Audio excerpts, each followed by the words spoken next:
Today is the first full day of the New World Order. Outdoor gatherings are limited to 2 people. Exercise is allowed, but no further than a 10-kilometre radius from your home. Browsing in shops is not permitted. Only 1 person per household may leave to do essential shopping. And from tomorrow, funerals are limited to 10 people. I begin to realise what we've achieved.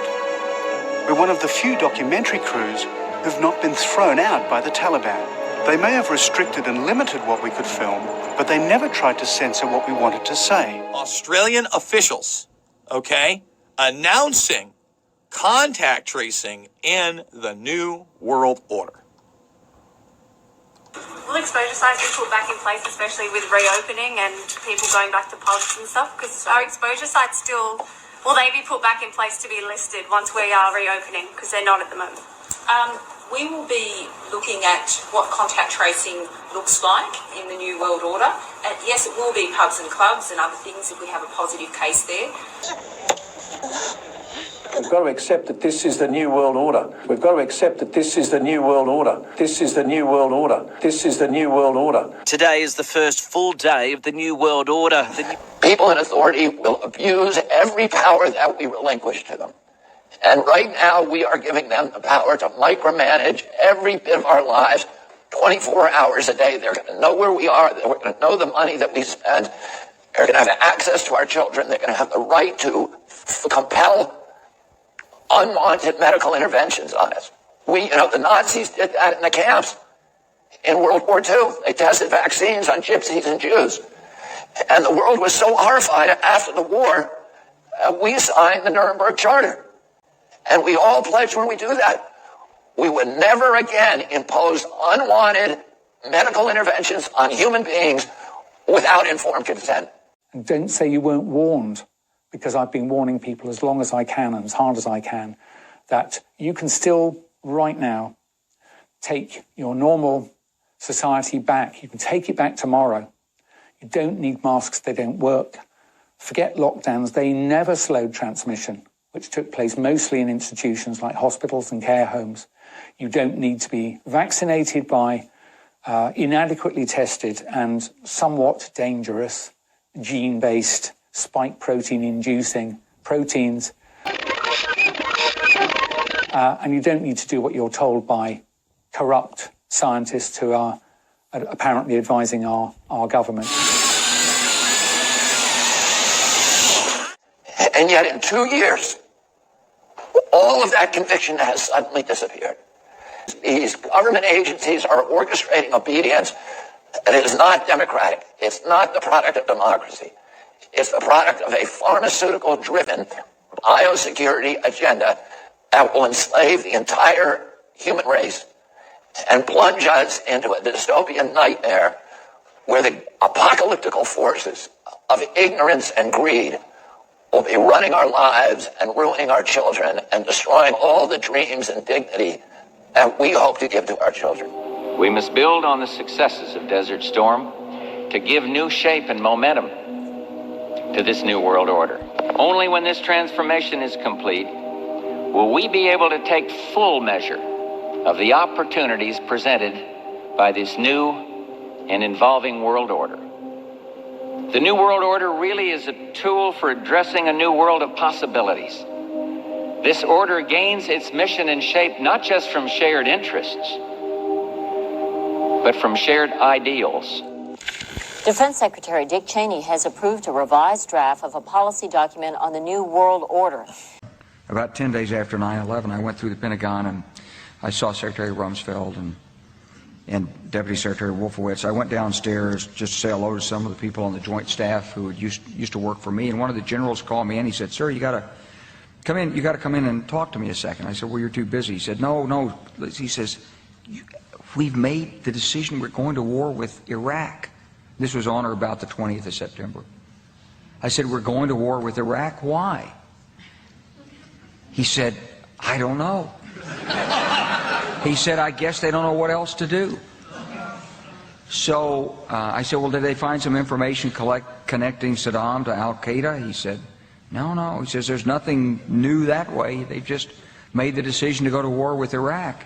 He said, "I guess it's like we don't know what to do about terrorists, but we got a good military and we can take down governments. And he said, I guess if the only tool you have is a hammer, every problem has to look like a nail. So I came back to see him a few weeks later, and by that time we were bombing in Afghanistan. I said, are we still going to war with Iraq? And he said, oh, it's worse than that. He said, he reached over on his desk, he picked up a piece of paper, and he said, I just got this down from upstairs, meaning the Secretary of Defense's office today, and he said, this is a memo that describes how we're going to take out 7 countries in 5 years, starting with Iraq and then Syria, Lebanon, Libya, Somalia, Sudan, and finishing off Iran. There's an enemy that lurks. Let's go.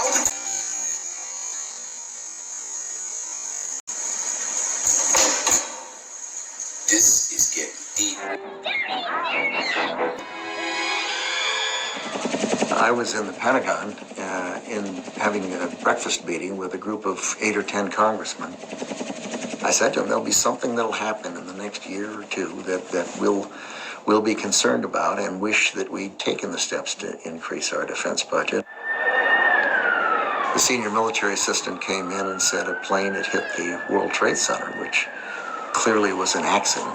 That doesn't just happen. I mean, it was an accident. Something, it had exploded badly, and that people were going to die. But I didn't know what it was, so my instinct was to go find out what had physically happened. Went down the hall, and outside, the field was filled with pieces of the airplane, and there were people coming out of a burning building, and smoke was billowing up, and people were on the lawn, wounded. The first responders hadn't arrived yet. And then people started to come out and provide assistance to those that needed assistance. Once people arrived, my instinct was to get back to the office and start thinking through what steps might be needed. If we've had 3 attacks, what might be the next one? I'm Ray McGovern, a 27-year veteran of the Central Intelligence Agency and co-founder of Veteran Intelligence Professionals for Sanity. I would like to compliment you on your observation that lies are fundamentally destructive of the trust that government needs to govern. A colleague of mine, Paul Pillar, who is the top agency analyst on the Middle East and on counterterrorism, accused you and your colleagues of an organized campaign of manipulation, quote, I suppose by some definitions Could you get to your question, that'd be please? called a lie. Atlanta, September 27, 2002, Donald Rumsfeld said, and I quote, there is bulletproof evidence of links between al-Qaeda and the government of President Saddam Hussein.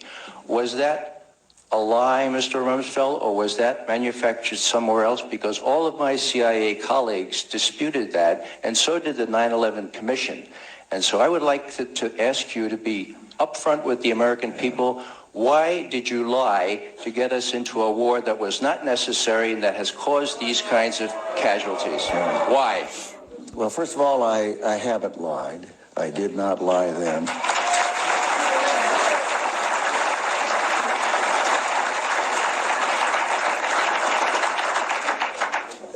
Colin Powell didn't lie. He spent weeks and weeks with the Central Intelligence Agency people and prepared a presentation that I know he believed was accurate. And he presented that to the United Nations. The president spent weeks and weeks with the Central Intelligence people. And he went to the American people and made a presentation. I'm not in the intelligence business. They gave the world their honest opinion. It appears that there were not weapons of mass destruction there. You said you knew where they were. I did not. I said I knew where suspect sites were, and we were just... You said you knew where they were, near Tikrit, near Baghdad, and northeast, south, and west of there. Those are your words. My words were that...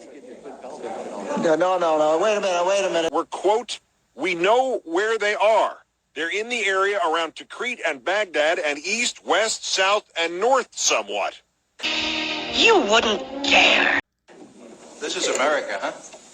Yeah. Go ahead. You're getting plenty of play, sir. I just like an honest answer. I'm giving it to you. We're talking about lies, and your allegation that there was bulletproof evidence of ties between Al-Qaeda and Iraq. Did Rumsfeld make that allegation? Indeed, he did. September 27th, 2002, to the Chamber of Commerce right there in Atlanta, quoting, "We ended up with 5 or 6 sentences that were bulletproof. We could say them, they're factual, they're exactly accurate. They demonstrate that there are, in fact, Al-Qaeda in Iraq. But they're not photographs, they're not beyond a reasonable doubt." Still, Mr. Rumsfeld again had to face his own words quoted back to him. How to do that? Change the subject. Was that a lie, or were you misled? Zarqawi was in Baghdad during the pre-war period. That is a fact. Zarqawi? He was in the north of Iraq in a place where Saddam Hussein had no rule. He was also in Baghdad. Yeah, when he needed to go to the hospital. Come on, these people aren't idiots. They know the story. It's easy for you to make a charge, but why do you think that the men and women in uniform, every day when they came out of Kuwait and went into Iraq, put on chemical weapon protective suits? Because they liked the style? There they are. That's him. That's Rumsfeld shaking Saddam's hand.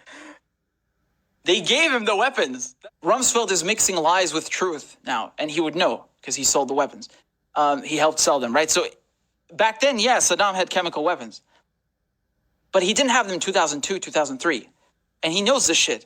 They honestly believed that there were chemical weapons. Saddam Hussein had used chemical weapons on his own people previously. He'd used them on his neighbor, the Iranians, and they believed he had those weapons. We believed he had those weapons. That's what we call a non sequitur. It doesn't matter what the troops believe. It matters what you believe. Do the usual. Yes, sir.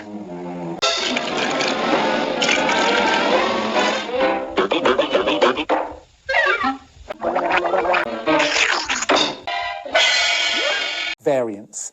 But it's really important that you know that if you find the variant that's most different from the sequence identified in Wuhan, that variant, the most distant, is only 0.3% different from the original sequence.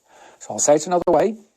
If you find the most different variant, it's 99.7% identical to the original one. That amount of difference is absolutely not possibly able to represent itself to you as a different virus. That's what people are leading you to think, that maybe variants will escape your immunity, either caused by a vaccine or by natural infection, and it's an absolute lie. And today we're announcing a new partnership with private sector to vastly increase and accelerate our capacity to test for the coronavirus. The Secretary of HHS will be able to immediately waive provisions of applicable laws and regulations to give broad new authority to the Secretary of Health and Human Services. They can do as they want. They can do what they have to do. 10 days ago, I brought together the CEOs of commercial labs. They know what they have to do. I hate you.